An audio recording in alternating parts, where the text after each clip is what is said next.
오늘 함께 나누실 하나님 말씀은 마태복음 14장 22절로 36절까지입니다.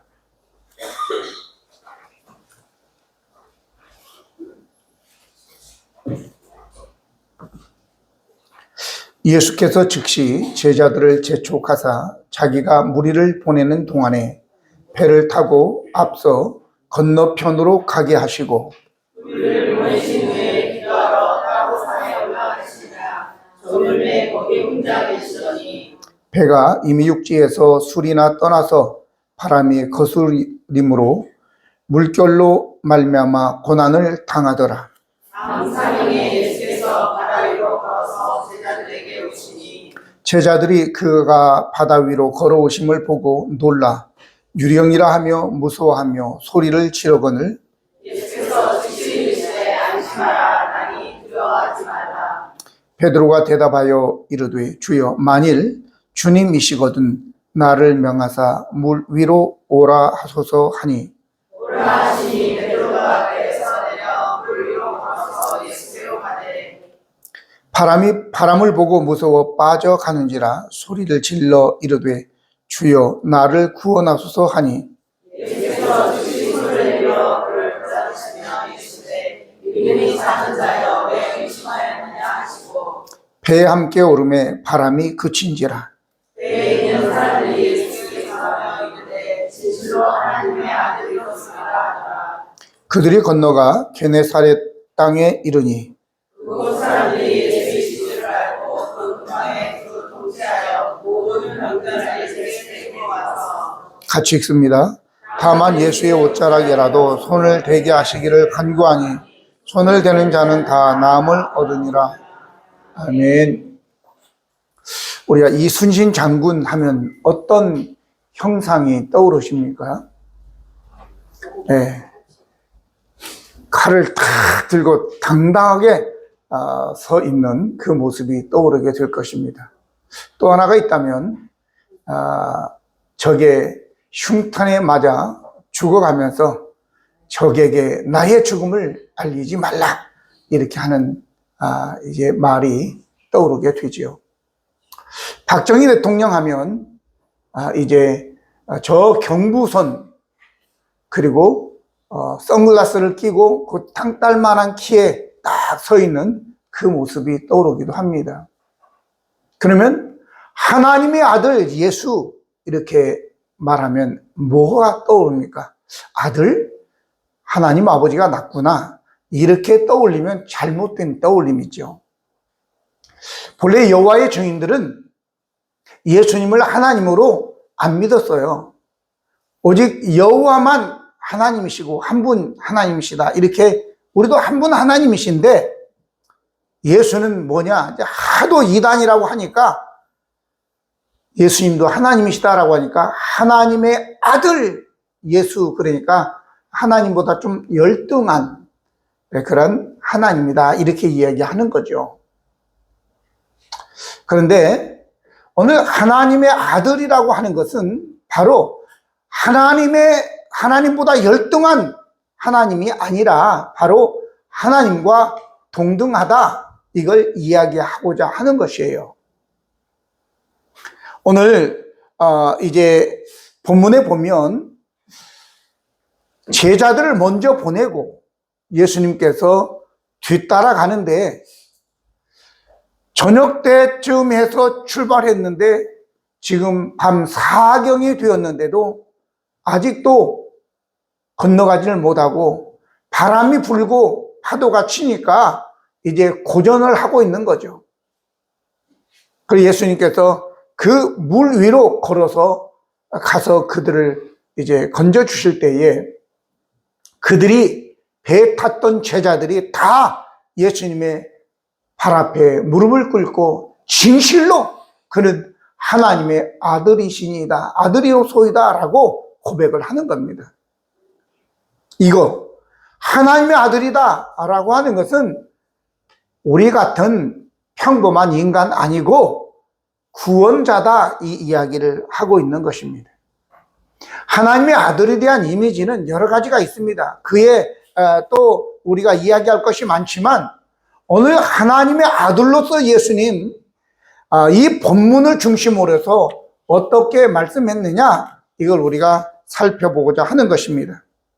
먼저 누가복음 1장 35절에 천사가 대답하여 이르되 성령이 내게 임하시고 지극히 높으신 이의 능력이 너를 덮으시리니 이러므로 나실 바 거룩한 이는 하나님의 아들이라 일컬어지리라, 이렇게 얘기했고, 또 우리가 잘 아는 마태복음 16장 15절에 너희는 나를 누구라 하느냐라고 했을 때 시몬 베드로가 대답하여 이르되 주는 그리스도시요 살아계신 하나님의 아들이십니다 라고 얘기했을 때 바요나 시몬아 내가 복이 있도다, 이렇게 얘기합니다.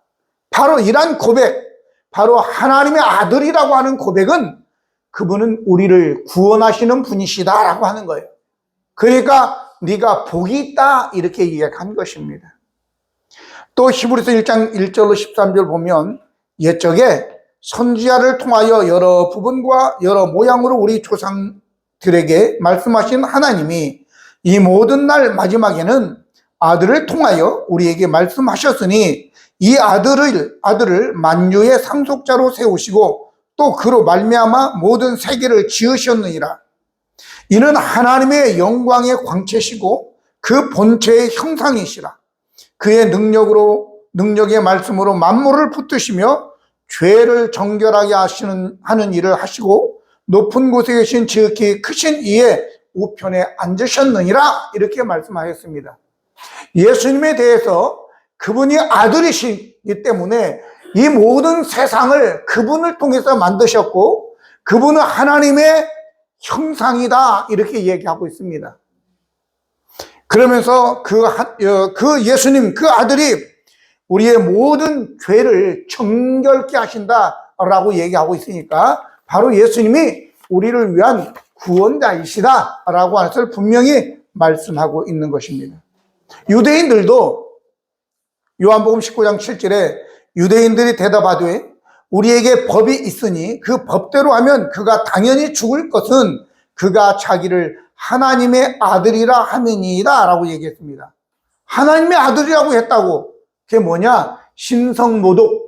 네 자신이 어찌 인간이 하나님의 아들 곧 하나님이라고 하느냐, 너는 죽는다, 이렇게 이야기한 것입니다. 요한복음 1장 1절에 태초에 말씀이 계셨는데 이 말씀이 하나님과 함께 계셨으니 이 말씀은 곧 하나님이시다, 이렇게 얘기하고 있죠. 그래서 저와 여러분을 죄 가운데서 구원할 분은 하나님이신 예수 그리스도 외에는 없다. 그래서 하나님의 아들이라고 하는 것은 우리의 구원자이시고 하나님이 이 땅에 예수님으로 나타나신 분이 바로 하나님의 아들이라는 것을 여러분들이 기억하시기 바랍니다. 그러면 오늘 이 본문을 한정해서 하나님의 아들은 어떤 모습으로 우리에게 보여줬느냐라고 하는 거예요. 첫 번째는 하나님의 아들 예수님은 영광을 거부하셨다라고 하는 겁니다.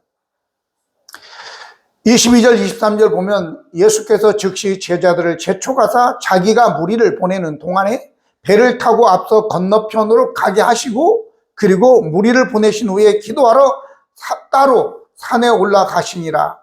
저물매 거기 혼자 계시더니, 이렇게 말씀하고 있습니다. 오병이어를 가지고 5,000명 이상을 먹이고 12광제가 남는 그러한 기적을 베풀고 난 다음에 사람들이 아이고 어떻게 이렇게 하셨어요? 그러면서 막 칭찬하고 영광 돌리겠죠. 이걸 우리 주님은 거부하시고 무리들을 빨리빨리 보내시고 너희들은 거기에 보면 재촉하사라고, 예수님의 사역 중에 재촉하사 처음 나오는 건데 빨리 가라 그래가지고 보내는 거예요. 왜? 제자들도 영광 받을까 봐서.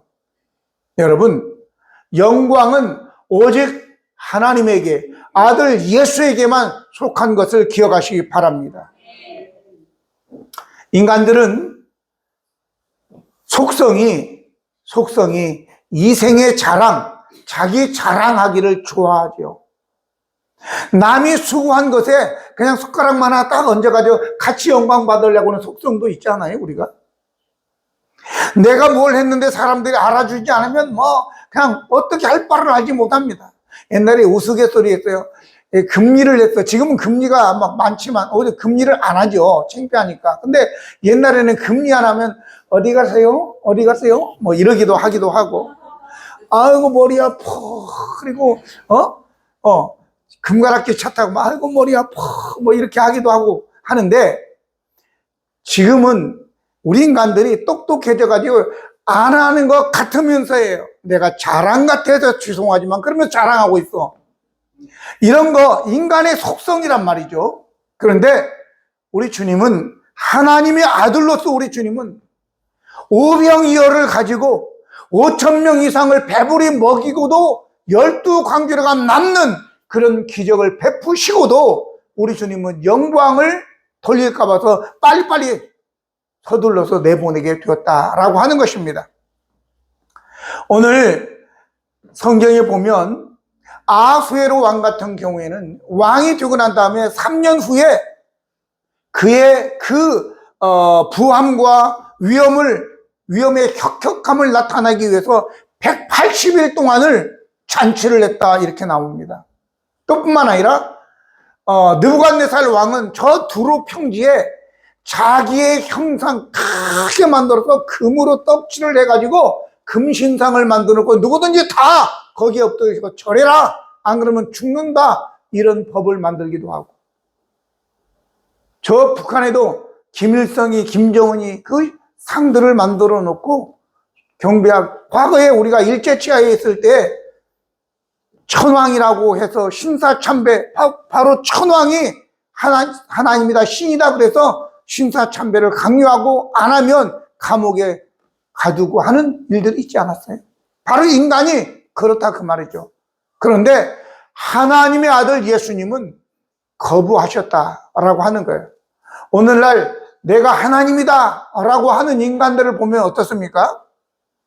옷도 그냥 평범한 옷 입지 않아요. 멋진 옷 입고 그냥 주위에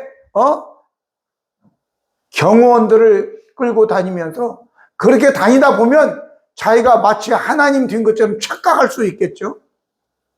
그런데 예수님은 그렇지 않았어요.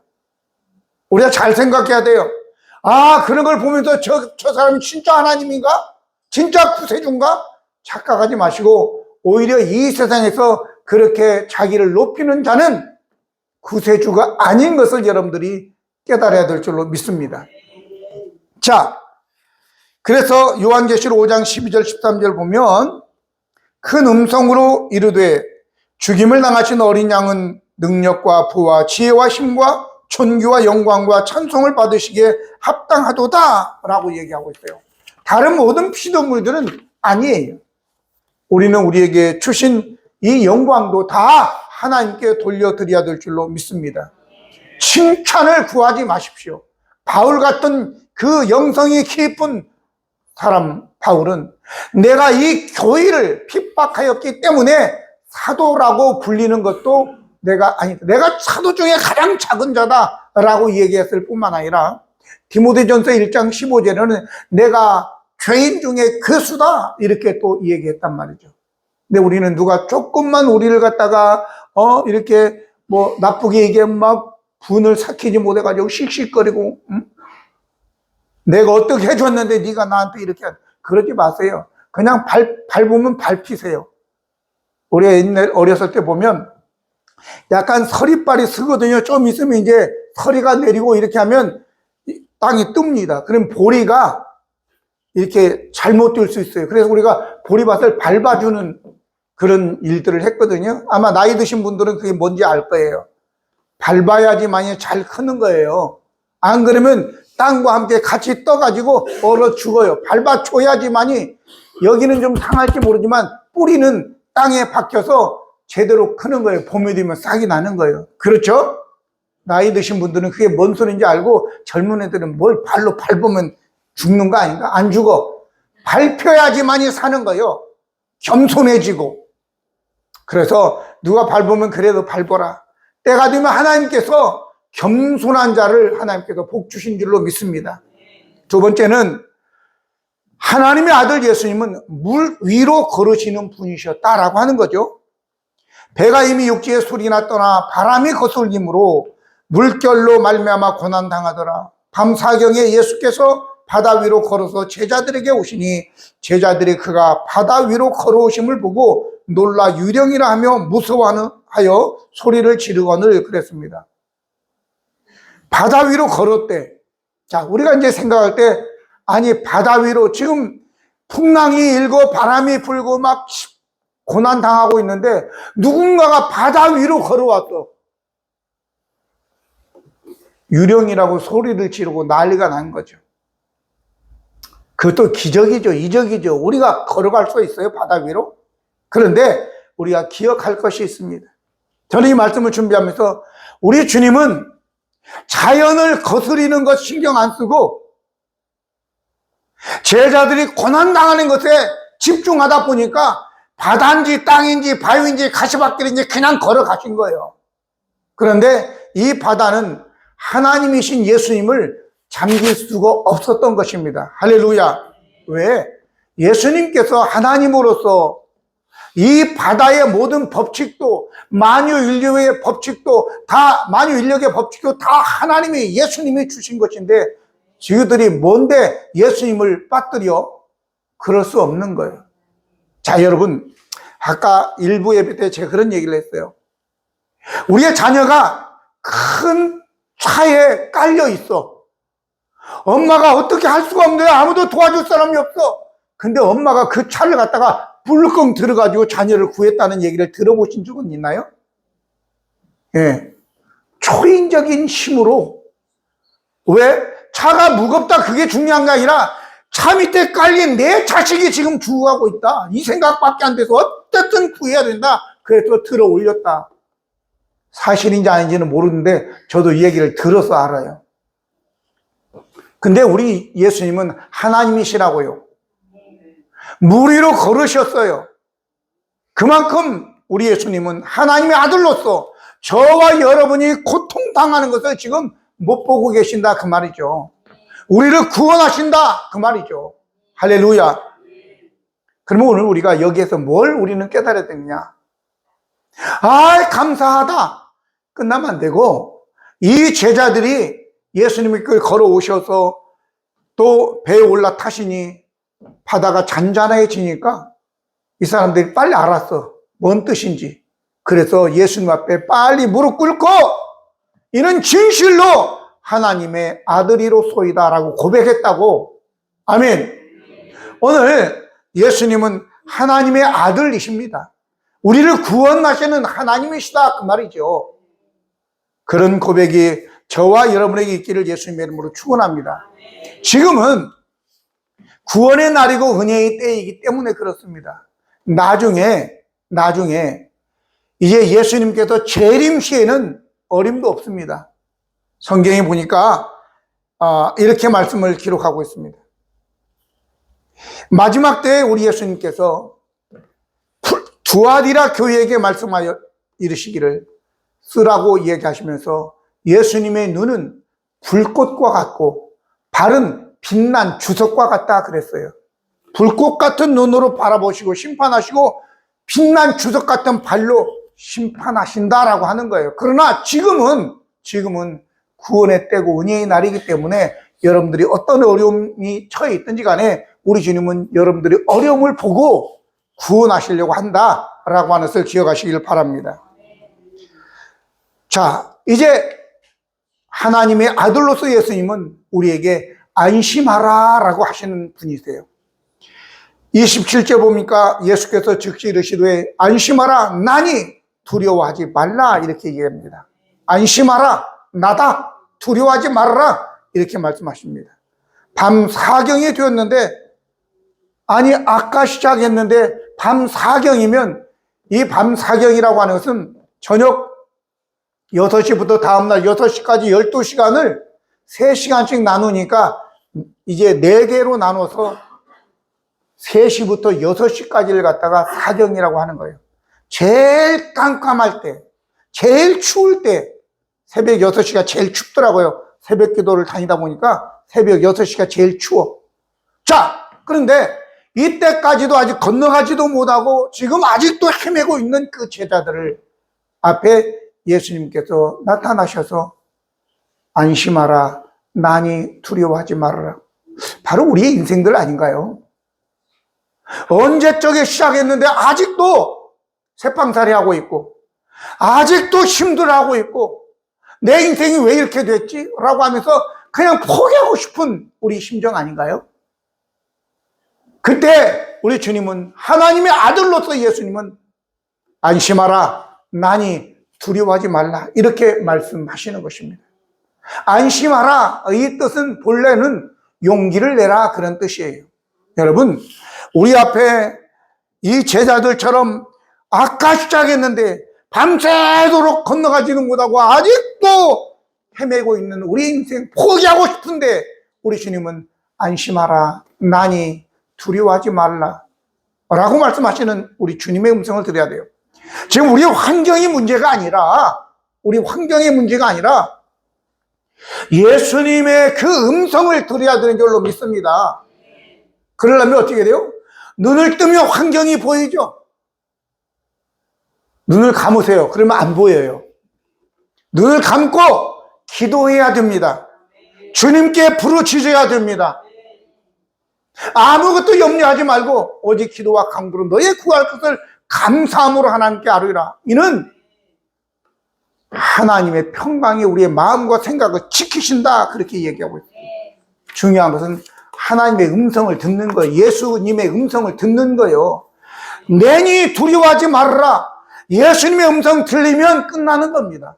예수님이 여러분의 삶에, 여러분의 문제에 올라타기만 하시면 그냥 그 문제는 잔잔해지는 거예요. 다 없어지는 거예요. 그러니까 꼴 보기 싫은 것보다도 어렵고 힘들고 좌절하고 싶은 이 상황 속에 눈을 그냥 감으세요. 눈 감고 주님을 부르기를 바랍니다. 주님, 내가 지금 이런 형편에 있습니다 라고 할 때 우리 주님께서 알았다, 안심하라, 난이 두려워하지 말라, 이 음성만 딱 들리면 우리 인생은 그냥 그때부터 피는 것입니다. 할렐루야.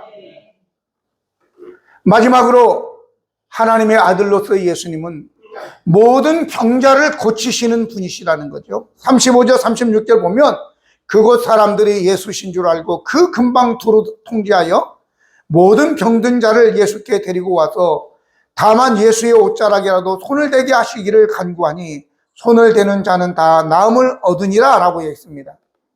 예수님이 오신 목적은 우리를 죄에서 구원하여 하나님의 자녀 되게 하여 천국 백성으로 영생하기 위해서의 메인 주된 목적이에요. 그러나 그것만 있는 건 아니라라고 하는 거예요. 이사야서 53장 5절에 보면 그가 찔림은 우리의 허물 때문이고 그가 상함은 우리의 죄악 때문이라. 그가 징계를 받음으로 우리는 평화를 누리고 그가 책찍에 맞음으로 우리는 나음을 받았다라고 얘기합니다.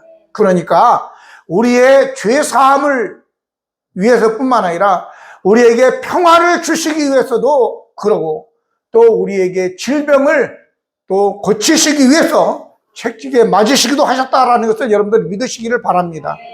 죽어서 천국 아니라 이 세상에 살아있는 동안에도 예수님께서 우리에게 평안도 주시고 질병도 고치시는 분이라는 것을 기억하시기를 바랍니다. 그래서 나아가서 다른 사람들에게 그 예수 하나님의 아들이 오셨다, 그 예수님 옷자락에 손만 만져도 나음을 받고 평안을 얻고 죄사함을 얻는다, 이렇게 선전했다, 그 말이죠. 오늘 여러분 마가복음 5장 25절로 29절 보면 혈루병든 여인이 나옵니다. 12해 동안 혈루병든 여인, 그동안 의사를 찾아다니면서 있는 돈 없는 돈 다 쓰고 이제는 아무것도 가진 게 없는데 예수님께 나와서 그 옷자락에라도 내가 손을 대면 나음을 얻을 것이다라는 그 믿음을 가지고 뒤로 와서 몰래 그냥 살짝 댔는데 나았어요. 그런 믿음을 가지시고 예수님께 나와서 죄사함과 동시에 마음의 평안, 또 뿐만 아니라 여러분의 질병까지도 치료받는 복된 여러분들 되셔서, 아, 이분이 하나님의 아들 예수님이시구나, 이분이 나를 구원하시는 구원자이시구나 를 믿고 그를 경배하는 우리 모두가 되기를 예수님의 이름으로 축복합니다. 기도하시겠습니다. 거룩하시고 은혜로우신 하나님 우리 아버지, 오늘 이 아침에 주님께서 저희들을 붙들어 주시고 하나님의 아들 예수 그리스도를 통하여 이제 구원의 메시지, 치유와 회복의 메시지, 평안의 메시지를 듣게 하시니 감사합니다. 믿고 그런 은혜가 우리 가운데 임하게 하여 주옵소서. 예수 그리스도의 이름으로 기도드립니다. 아멘.